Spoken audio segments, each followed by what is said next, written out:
PIA کے قیام کے فوری بعد ہی فضائی حادثات کا سلسلہ شروع ہو گیا۔ پہلا حادثہ 1957 میں خلیج بنگال میں پیش آیا، جس میں 24 مسافر جان سے گئے۔ 1958 میں نیو دلی میں طیارے کو حادثہ پیش آیا، جس میں 20 مسافر جان سے ہاتھ دھو بیٹھے۔ 1965 میں PIA کے 2 طیارے حادثات کا شکار ہوئے۔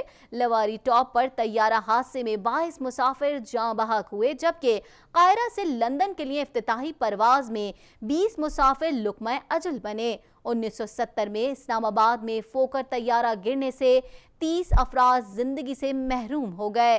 1972 میں راولپنڈی میں فوکر طیارہ گرنے کے نتیجے میں 26 افراد جاں بحق ہوئے۔ 1989 میں طائف میں PIA کا طیارہ تباہ ہو گیا۔ حادثے میں 165 مسافر جان سے گئے۔ 1986 میں پشاور کے قریب فوکر طیارہ حادثے میں 13 افراد جاں بحق ہو گئے۔ 1989 میں گلگت کے قریب حادثے میں 54 مسافر ہلاک ہوئے۔ ستمبر 1992 میں نیپالی دارالحکومت کھٹمنڈو میں طیارہ حادثے میں 167 مسافر جاں بحق ہوئے۔ 2006 میں ملتان کے نزدیک فضائی حادثے میں 45 مسافر جان سے محروم ہو گئے۔